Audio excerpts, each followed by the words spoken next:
Você já teve aquela sensação, andando no escuro, que você tem certeza que já viu um vulto passando? Ou deu aquele calafrio? Pois é, marotos, sabe por que que isso acontece? Isso acontece porque você é trouxa. Desculpa cortar seu barato. E simplesmente os trouxas, eles não conseguem ver os fantasmas. Eles apenas sentem a presença deles bem de leve. E hoje eu vou tirar algumas dúvidas pra vocês, como por exemplo, como eles surgem. Você pode escolher ser um fantasma? É possível matar um fantasma? O que os fantasmas conseguem sentir? Então, bora lá pra dentro, né, pra continuar o vídeo?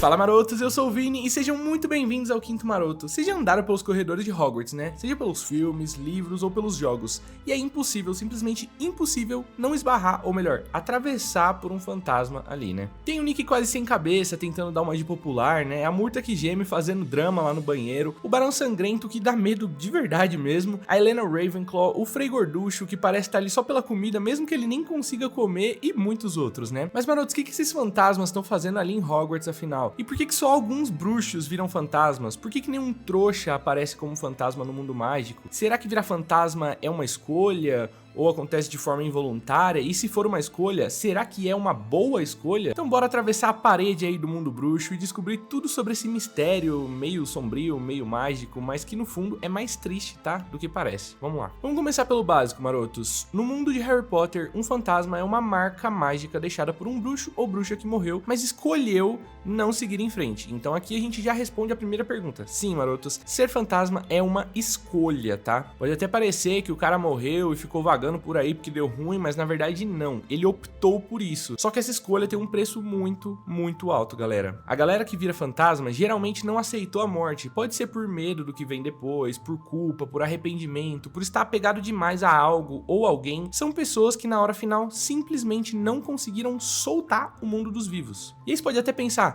mas pelo menos eles continuam aqui, né? E é aí que entra o detalhe triste, eles continuam, mas só um pedacinho deles, tá? O fantasma, ele é uma versão empobrecida da pessoa. Eles não sentem mais prazer físico, não evoluem emocionalmente e nem aprendem nada novo. Eles são basicamente uma fita repetida, uma memória viva que não consegue sair do replay. A Murta que geme, por exemplo, ainda sofre bullying mentalmente como se ela estivesse viva, mesmo décadas depois da sua morte. O Nick ainda tá revoltado com a cerimônia dos caçadores sem cabeça, mesmo isso tendo acontecido mais de centenas de anos atrás, e eles vão continuar assim pra sempre. Mas e os trouxas? Bom, os trouxas eles não têm essa opção, marotos, só bruxos e bruxas conseguem virar fantasmas. Os trouxas, por mais que eles queiram, por mais que eles cumpram os requisitos de estar apegado à vida, de ter medo da morte, culpa, arrependimento e etc, eles simplesmente não têm o que é necessário, eles não têm um vínculo com a magia, ou seja, simplesmente não rola ser fantasma se você for trouxa. E se você tá se perguntando o que um fantasma pode fazer, bom, eles podem atravessar as paredes, eles não se machucam, eles não quebram nada,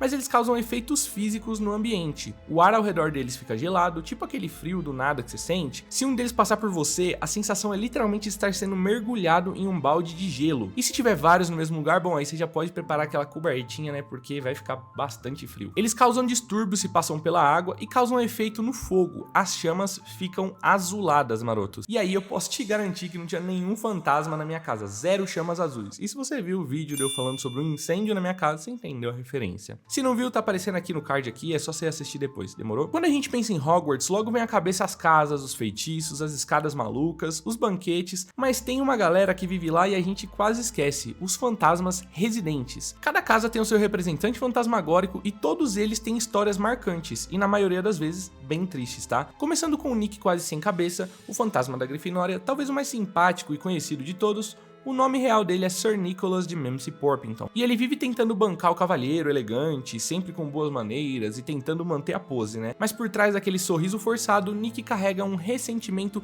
gigantesco. Ele foi executado com algumas machadadas maldadas que não conseguiram separar completamente a cabeça do corpo. Resultado, quase sem cabeça, né? Ele não conseguiu ser aceito no clube de caçadores sem cabeça porque ele ainda tinha cabeça, o que deixa ele bem frustrado até hoje. E detalhe, ele morreu em 1492 e assombra Hogwarts há mais de 500 anos. O Nick representa, marotos, muito bem a ideia de um fantasma que não conseguiu soltar o osso, preso por um orgulho e vaidade. Agora, marotos, se o Nick é o fantasminha camarada, o da Sonserina é literalmente o oposto. O Barão Sangrento é sombrio, silencioso e tem uma aura de medo que até o Pirraça respeita, velho. E isso não é pouca coisa não, tá? A história dele é densa. O Barão, quando vivo, foi apaixonado apaixonado por Helena Ravenclaw, a filha de Rowena, a fundadora da Casa Corvinal. Quando Helena fugiu com o diadema da mãe, o barão foi enviado para trazê-la de volta, mas acabou matando a garota em um acesso de raiva. Tomado pelo remorso, ele tirou a própria vida logo em seguida, marotos, e desde então ele vaga por Hogwarts coberto pelas correntes que usa como símbolo de culpa e penitência, e o nome Barão Sangrento vem justamente por ele ter morrido banhado no sangue dela. Pesado, né, velho? Agora, já que a gente falou da Helena, vamos continuar com ela, tá? O fantasma da casa é a Dama Cinzenta, que é justamente a Helena Ravenclaw. Ela é toda misteriosa, fala pouco, sempre flutua pelos corredores de forma etérea, como se tivesse sempre perdida nos próprios pensamentos. Mas quando a história avança lá em Relíquias da Morte, a gente descobre que foi ela quem levou o diadema da mãe e escondeu na Albânia, e é por causa dessa escolha que Voldemort, séculos depois, encontra e transforma o artefato em uma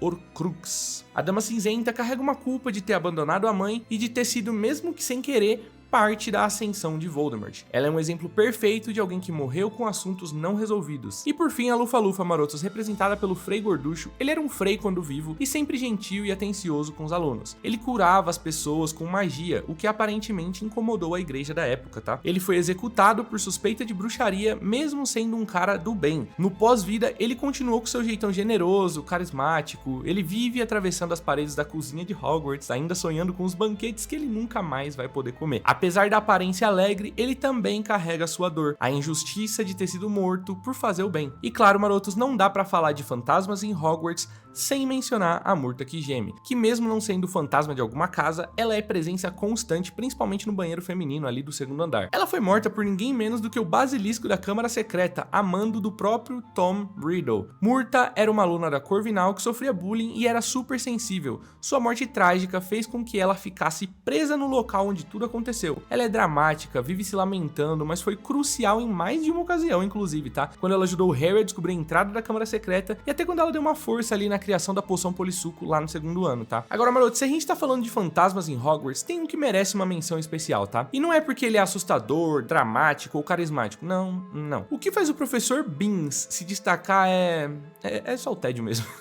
Beans é o professor de História da Magia e é literalmente o único fantasma que ainda ocupa um cargo como professor. E o mais doido, ele não percebeu que morreu. Sim, maroto, isso é canônico, tá? Segundo relatos dentro da própria história, um dia o velho Beans simplesmente foi dormir na sala dos professores e no dia seguinte se levantou como se nada tivesse acontecido, atravessou a porta, foi até a sala de aula e continuou dando aula. Porém, ele deixou o corpo dele pra trás. Loucura, né, velho? Foi assim que ele virou um fantasma e nunca parou de trabalhar desde então. Hogwarts diminuiu as despesas e continuou com o professor, mano. Isso é o sonho de todo empresário, velho. O professor Beans é descrito como um homem magro, enrugado, de voz monótona e sem emoção. As aulas dele são conhecidas por serem absolutamente entediantes. Até os alunos mais aplicados, tipo Hermione, têm dificuldade de prestar atenção quando ele começa a falar sobre Revolta dos Goblins ou Tratado dos Bruxos do século XIV. É tipo aquele professor da escola trouxa que transforma até o assunto mais interessante numa leitura de bula de remédio, tá ligado? Mas olha, apesar de todo esse tédio, Beans tem um papel importante na história. Lá em Câmara Secreta, é ele quem conta aos alunos a lenda da Câmara Secreta e do herdeiro de Sonserina. Depois, obviamente, que Hermione insiste bastante. Ou seja, mesmo sendo insuportavelmente chato, ele é uma das poucas fontes confiáveis de conhecimento sobre o passado mágico. E o mais simbólico nisso tudo, marotos, é que o Beans, ele representa um tipo de apego ao trabalho tão grande que nem a morte foi suficiente para fazer ele se aposentar. É tipo aquele funcionário da firma que tem férias vencidas desde 2008, mas tá lá todo dia na mesma hora. Hogwarts, né? Sempre surpreendendo a gente com umas coisas absurdas. Bom, marotos, todos esses fantasmas, eles carregam algo em comum: a dificuldade de deixar o mundo dos vivos para trás. Cada um deles mostra que ser um fantasma não é ter uma vida eterna, é mais como uma prisão emocional com paredes invisíveis. E Hogwarts, com todo o seu passado, é o lugar perfeito para essas almas perdidas continuarem vagando. E aí pode surgir uma pergunta: tá, se o medo da morte pode fazer você virar um fantasma, por que o Voldemort não virou um fantasma? Essa é uma dúvida muito interessante, marotos, e a gente tem resposta para ela, tá? A resposta é Horcruxes. J.K. Rowling respondeu isso pra nós em um live chat que ela fez com a Bloomsbury lá em 2007, onde ela disse, abre aspas, uma alma precisa estar inteira para que o fantasma seja criado. Uma alma tão danificada quanto a de Voldemort não poderia deixar uma impressão coerente no mundo. Então, fazer uma Horcrux profana a alma de uma forma tão maligna que não permite que após a morte, aquele bruxo siga em frente. Então, o final do Voldemort foi ficar preso entre a vida e a morte, no limbo, basicamente como a gente vê em King's Cross, ali em Relíquias da Morte. No fim das das contas, marotos, os fantasmas do mundo bruxo, eles acabam sendo mais tristes do que assustadores. Eles estão presos por não conseguirem seguir adiante, vivendo uma existência limitada, repetitiva e fria. Eles são o lembrete vivo, ou melhor, morto, né,